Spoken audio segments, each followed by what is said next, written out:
Siri, is the Earth a ball? A ball? Heavens no. How could you live on a ball? That doesn't seem possible. The Earth is clearly flat. Ano ang patunay na mayroong Diyos? Ang video na ito ay para sa mga atheist o agnostic o sa mga taong mas naniniwala sa science kaysa sa salita ng Diyos. Ayon sa science, ang universe raw ay ever-expanding o walang katapusan sa paglawak araw-araw. At ang ating solar system raw ay umiikot sa Milky Way Galaxy sa bilis na 500,000 miles per hour. Ngunit ayon sa Biblia, ang langit at ang lupa at ang lahat ng bagay na naroroon ay natapos na sa unang 6 na araw pa lamang ng paglikha. Kaya imposibleng patuloy pa rin sa pag-expand ang universe. Ang sabi rin ng science, nagre-revolve raw ang Earth sa Sun sa bilis na 66,600 miles per hour habang nag-rotate din ito sa sarili nitong axis sa bilis na 1,000 miles per hour. Ngunit kung totoo ito, bakit wala man lang tayong nararamdamang paggalaw? Hindi ba tayo ay may sense of proprioception? Kaya kahit konting paggalaw nga lang ng lupa ay ramdam na natin kahit tulog pa tayo. O kapag tayo ay nasa loob ng sasakyan ay ramdam natin na umaandar ito. Ang isang typical na roller coaster ay may bilis na 100 to 150 miles per hour. Sa ganong bilis pa nga lang, ang ilan sa atin ay nahihilo na. Paano pa kaya kung ang mundong kinatatayuan natin ay umiikot ng 66,600 miles per hour plus another 1,000 miles per hour? At kung talagang umiikot ang mundo, bakit nakakalanding pa rin ang mga eroplano ng eksakto sa runway? At bakit kapag tumalon ka, ay babagsak ka pa rin sa mismong lugar na pinagtatalunan mo? Ang sagot ay nasa Biblia. At nang mabasa ko po ito, ako ay nalinawan.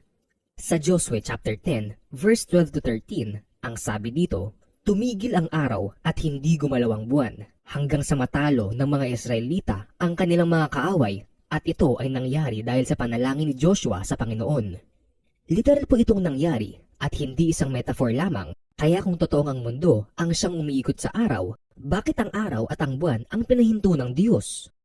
At hindi ba't ang Earth ay nilikha noong unang araw pa lamang? At ang Sun, Moon, and Stars ay nilikha lamang noong ika-4 na araw? Kung gayon, saan umiikot ang Earth noon para magkaroon ng araw at gabi? Ito pa po ang mga berso sa Biblia na nagsasabing ang araw ang siyang umiikot sa mundo.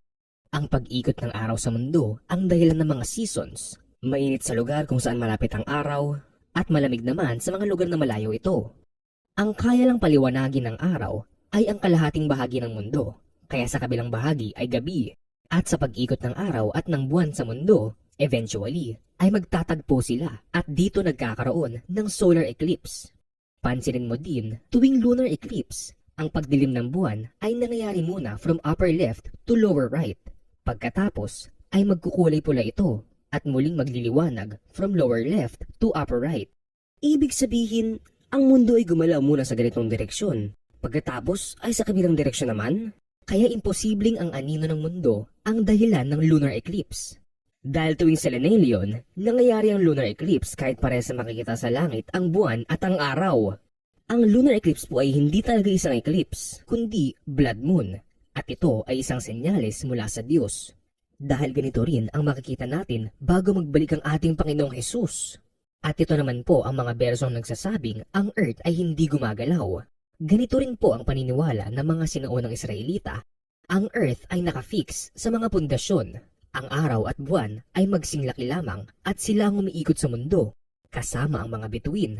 At sila ay nasa loob ng firmament o harang na naghihiwalay sa tubig na nasa itaas at sa tubig na nasa ibaba. Ibig sabihin, may mga tubig sa ibabaw ng kalangitan at dito nanggagaling ang napakaraming tubig na nagpabaha sa buong daigdig noong panahon ni Noah. At dahil hindi naman ito itinuturo sa school, marami tuloy ang hindi naniniwala sa Noah's flood at sa Biblia. Dahil ayon sa science, hindi raw sapat ang tubig sa Earth's atmospheric system para pabahain ang buong daigdig. Anyway, sa kailaliman naman ng lupa ay naroon ang Sheol o Hades na daigdig ng mga patay. At direktang nasa ibabaw naman ng mundo ang trono ng Diyos. Bilang patunay, ganito po inilalarawan ni Propeta Ezekiel ang nakita niyang kaluwalhatian ng Diyos sa kanyang trono. Noong unang ika-5 araw Nang ika-4 na buwan, ng ika-30 taon, nabuksan ng langit at nakita ni Ezekiel ang 4 living creatures. Sa ulunan ng 4 living creatures, naroon ang firmament na tila kristal. At sa ibabaw ng firmament, naroon ang tila tronong yari sa safiro at doon ay may nakaupong tila isang tao. Mula sa baywang niya pataas, ay may nagniningning na tila makinis na tanso. Sa ibaba naman, ay may nakapalibot na apoy na nakakasilaw, na ang kulay ay parang bahaghari. Iba ang circle sa spear. Ang spear ay kagaya ng isang bola, pero ang circle ay ganito. At nasa ibabaw ng firmament ang trono ng Diyos. Kaya nga ay kinumpara ng Diyos ang earth sa isang footstool dahil tayo ay nasa paanan ng Diyos. Kaya hindi po totoong nasa malayong galaxy ang Diyos dahil mula pa noon ay nariyan lang siya sa itaas natin.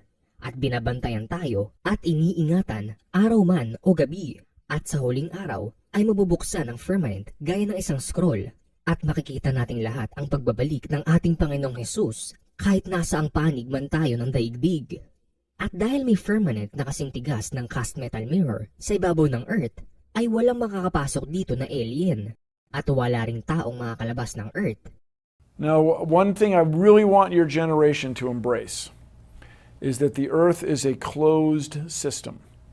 We cannot leave the earth. There's no place to go.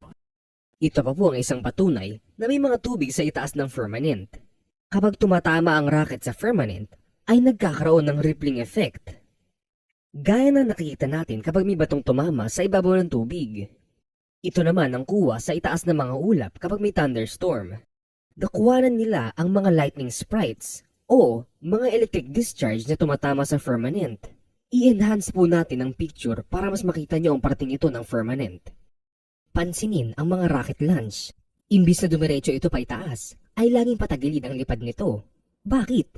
Dahil kapag padiretso na itong pinalipad, ay tatama lamang ito sa firmament at ayaw nila makita ito ng mga tao. Kaya palilikuin na lamang nila ang rocket at pababagsakin sa dagat. Kaya wala pong taong makakarating sa Mars o sa alingmang planeta. Lahat po ng ipinapakita nilang kuha di umano sa Mars ay CGI lamang o computer-generated images, in short, edited o fake. At sa larawang ito na inilabas nila na kuha raw di umano sa Mars, ay di nila napansin na mayroong daga. Ngunit maraming tao na ang nakakita nito kaya ito ay naging viral sa internet. Ito pa ang isang live footage nila ng spacecraft sa outer space di umano, nang biglang may lumitaw na daga. Paano naman mabubuhay ang daga sa outer space? Ang mga pinapakita nilang video ng mga astronaut ay hindi talaga sa outer space, kundi sa isang malaking swimming pool at pinalitan nila ng background. Kaya nga maraming beses na ring nakuhanan sa camera ang mga water bubbles na lumalabas sa spacesuit ng mga astronaut. Ang mga pinapakita naman nilang video sa ISS o sa International Space Station kuno ay sa studio lang ginawa at pinilitan lang din ng background. At para magmukhang sila ay nasa zero gravity, kinabitan nila ng harness ang mga astronaut at nilagyan ng hairspray ang buhok ng mga babae. Ngunit hindi nila madoloko ang lahat ng tao dahil kitang-kita ang mga faulty editing nila. Dahil kung zero gravity talaga doon, bakit nahulog ang hawak ng astronaut na ito? Ang sabi rin sa science, ang buwan daw ay isang solid object na kumukuha ng liwanag sa araw. Ngunit ayon sa Biblia, ang araw, buwan, at mga bituin ay mga luminaries o ilaw sa kalangitan upang mabukod ang araw sa gabi at maging batayan sa bilang ng mga araw, taon at kapistahan. Kaya ang buwan ay may sarili pong ilaw at ang phases nito ay nakadepende sa pagkakailaw nito. Minsan ay partial, minsan ay buo, minsan naman ay wala. At ito ang tinatawag na new moon na siyang basehan ng lunar calendar kung alin ang first day of the month. Ang full moon naman ang basehan kung kailan ang simula ng mga seasons ng summer, autumn, winter at spring. Dahil kada season ay may eksaktong 3 full moon lamang. Nakakita ka na ba ng buwan kapag umaga? Napansin mo ba na tila translucent ito o nakikita mo ang langit sa likod niya? At sa gabi naman, napansin mo ba na may mga pagkakataong makikita mo ang mga bituin sa likod ng buwan? Ito ay dahil ang buwan ay gawa sa plasma, isang fourth state of matter. Hindi po siya solid, liquid o gas. The moon is not a piece of rock, but it is a plasma phenomenon, cosmic plasma. At dahil hindi siya solid Walang taong makakatapak dito. Lahat po ng moon landings na ipinapakita nila sa atin ay fake. But I can't get up. The astronaut waits until a mysterious force helps him up. There we go. Dahil kung talagang vacuum ang space at walang hangin doon, ay bakit hinangin ang flag na nilagay nila di umano sa buwan? At kung walang hangin sa space, ibig sabihin, hindi magkakaroon ng combustion ang jet engine fuel at hindi mapopropel ang rocket sa space. At sa mga larawang kuha nila di umano sa buwan, bakit walang mga bituin? At bakit maliit lang ang Earth, kundi hamak na mas malaki ang Earth kaysa sa buwan? Pag chinik mo rin sa Photoshop ang larawang ito na inilabas nila at tinaasan mo ang exposure, ay makikita mo na may square na linya sa paligid ng Earth. Ibig sabihin, ang parating ito ay wala talaga sa original na picture, kundi ipinatong lamang. Alam niyo bang maraming beses na nilang in-expose sa mga pelikula o TV shows na peke lang ang moon landings? Dahil harap-harapan nila tayong tinutuya. At kahit sino mang astronaut ang hamulin mong sumumpa nang nakapatong ang kamay sa Biblia na totoong nakarating sila sa buwan, ay hindi ito kayang gawin. Bakit kaya? You're the one who said you walked on the moon when you didn't. Calling the kettle black if I ever thought of it. Saying I misrepresented myself. Away from me. You're a coward and a liar and a thief. Panoorin ang unang press conference ng tatlong astronaut na di umano ay unang nakatapak sa buwan. Bakit kaya ganito ang kanilang mga itsura? Imbis na masaya, ay mukha silang manulungkot. At para bang hindi nila alam ang isasagot. When you looked up at the sky, could you actually see the stars and the solar corona in spite of the glare? We were never able to see stars from the lunar surface or on the daylight side of the moon by eye without looking through the optics. I don't recall during the period of time that we were photographing the solar corona what stars we could see. I don't remember seeing any. I don't remember seeing any. I don't remember seeing any. Sa tatlong ito, si Buzz Aldrin na lamang ang natitirang buhay. At nang tinanong siya ng isang bata kung bakit hindi na sila bumalik sa buwan, ay ganito ang kanyang sagot. Why has nobody been to the moon in such a long time? That's not an 8-year-old's question. That's my question. I want to know, but I think I know. Because we didn't go there, and that's the way it happened. Ibig sabihin, inaamin na rin niyang hindi naman talaga sila nakarating sa buwan, kaya hindi rin sila makakabalik. Mga kapatid, ang NASA po at ang lahat ng space agencies ay hawak ng mga Illuminati. Kaya wag na po kayong magtaka kung bakit solar system ang tinuturo nila sa atin, kung saan ang araw ang nasa gitna ng universe. Dahil noon pa man, ay sumasamba na sila sa araw at sa mga personification nito, gaya nila Nimrod, Ra, Helios, Apollo, Mithras, at iba pa. At napansin niyo bang, ang pangalan na ibinigay nila sa mga planeta ay hango mula sa pangalan ng kanilang mga diyos-diyosang sina Mercury, Venus, Mars, Jupiter, Saturn, Uranus, at Neptune. Ayon sa Biblia, ang mga planetang ito ay mga wandering stars lamang at hindi talaga planeta gaya ng Earth. At ganito ang kanilang itsura sa kalangitan kung gagamit ka ng zoom camera. At ganito naman po ang itsura ng mga bituin, tila ba sila ay nasa tubig. At kung kukuha ka ng long exposure shot ng mga bituin, makikita mong sila ay umiikot sa mundo, maliban sa North Star o Polaris na nakafix lamang. Ang mga bituin po ay nakaset sa loob ng firmament at may eksaktong placement dito, kaya nga po nakikita natin lagi ang same constellations sa kalangitan. Ibig sabihin, kapag may nakikita tayong shooting star o meteor shower, hindi ito nanggagaling sa labas ng firmament. Pansinin, ang direksyon ng mga falling stars, minsan ay paitaas, minsan ay pababa, minsan naman ay may patagilid. Ibig sabihin, ang mga bituing ito ay gaya rin ng mga planetang alam natin, mga wandering stars na hindi nakaset sa firmament, kaya malaya silang gumalaw sa kahit anumang direksyon. At gaya ng buwan na tanda for days and months, ang mga bituin o shooting stars naman ay mga tanda din for years. Bilang halimbawa, ang Halley's Comet ay nakikita lamang sa kalangitan every 76 years, kaya kahit wala pang NASA noon, Kaya nang mapredict ng ancient civilizations ang paglitaw ng comets, maging ng mga eclipses gamit ang Saros cycle.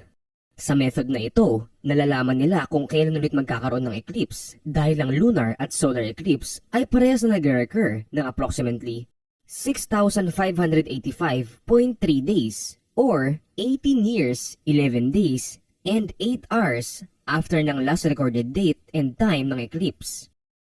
Kung totoong 238,000 miles ang buwan mula sa Earth, ay bakit kaya itong i-zoom ng napakalinaw gamit ang DSLR camera? Gayon din, ang araw, kung totoong 93 million miles ito mula sa Earth, ay bakit nakikita natin itong nasa likod lamang ng mga ulap?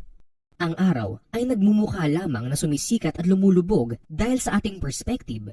Ibig sabihin, kapag papalayo sa atin ang isang bagay, ay lumiliit ito ng lumiliit hanggang sa hindi na natin ito makita. Ganito rin po ang mga barko sa dagat. Hindi po sila nawawala sa ating paningin dahil sa kurba di umano na mundo. Nawawala sila dahil sa limitasyon ng ating paningin. Ngunit kung gagamit ka ng zoom camera, ay makikita mong sila ay naroon pa rin. Ang tubig naman po kailanman ay level o patag kahit ano paman ang shape ng lagayan nito. Kaya imposible na kumurba ito sa isang globo. Hindi po globe ang Earth. At kahit nasa pinakamataas ka pang bundok o maging sa loob ng eroplano, ay wala kang makikitang kurba sa mundo. I was reading a lot of stuff on the flat Earth.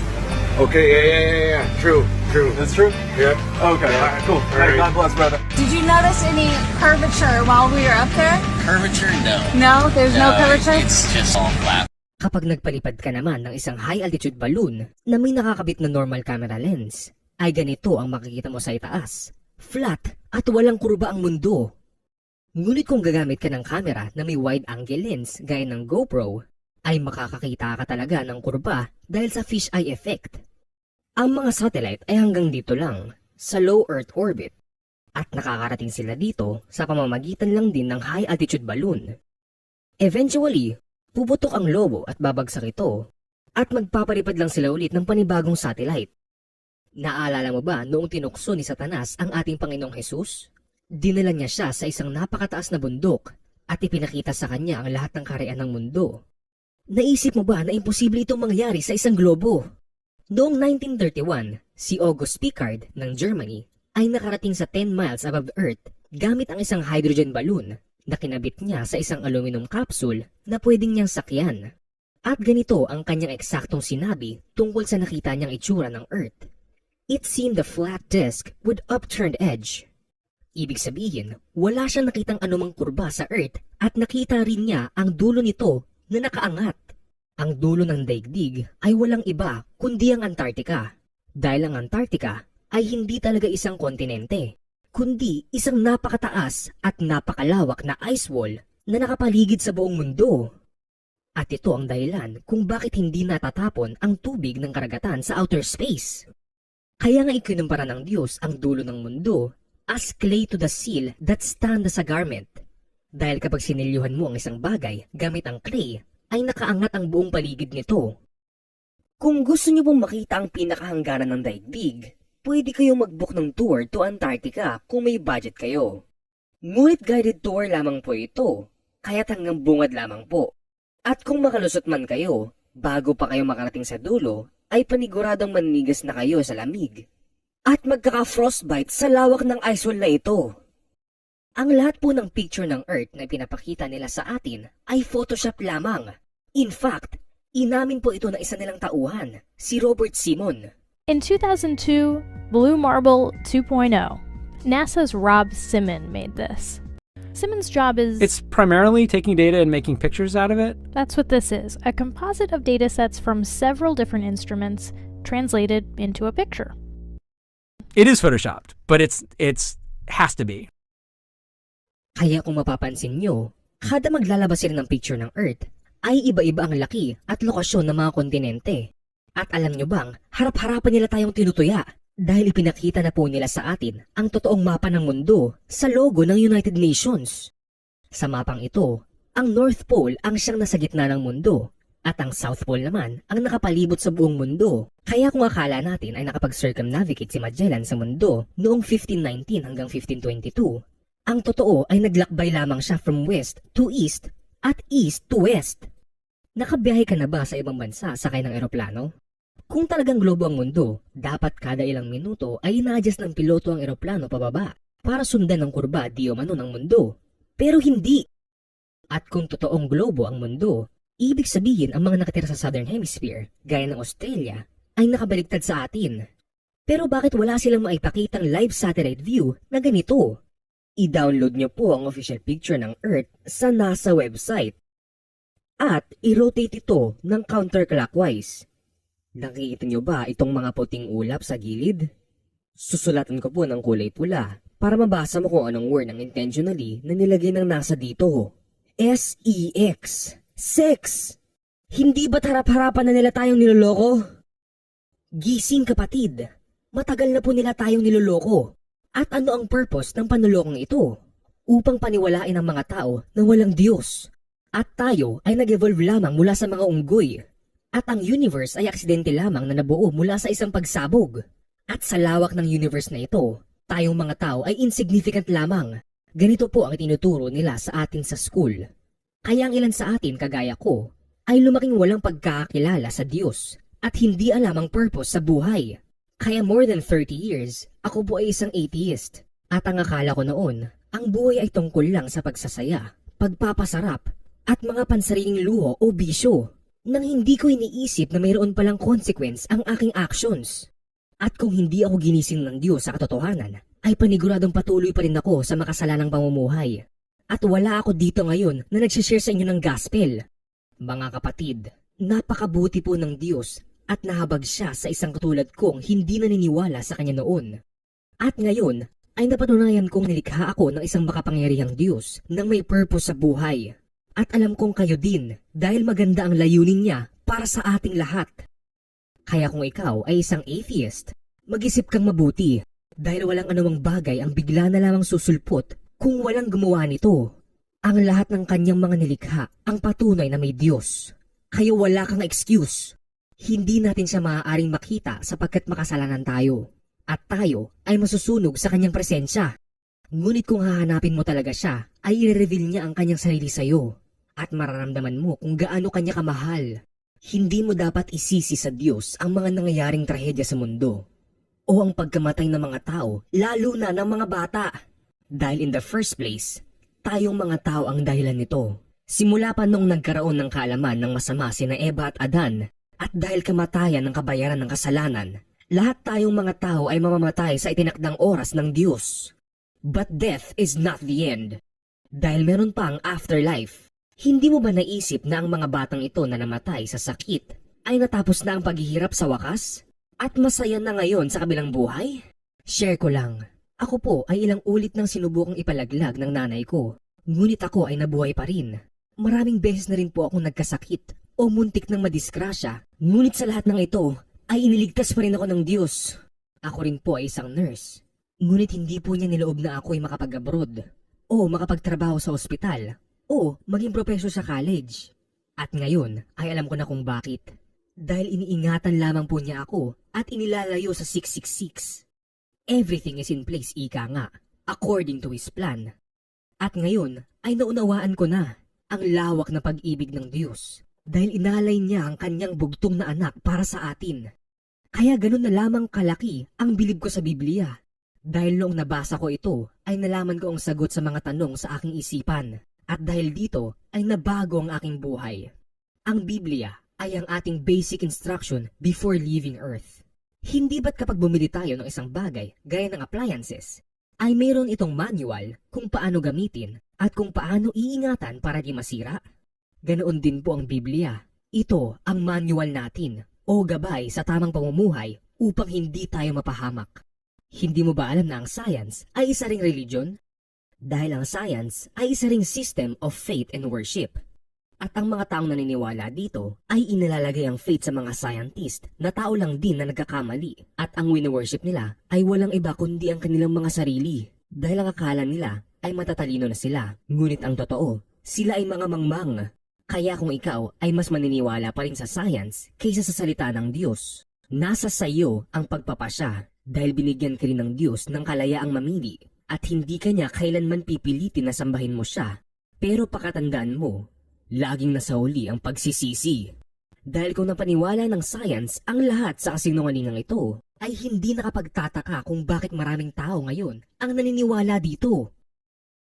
Kung interested po kayo sa topic about Flat Earth, ay marami pong independent research and experiments online na pwede niyong i-check para sa mga detailed explanations patungkol sa mga natural phenomena. Maraming salamat sa panonood at God bless you!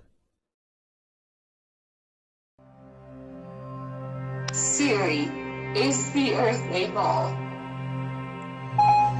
A ball? Heavens no. How could you live on a ball? That doesn't seem possible. The Earth is clearly flat.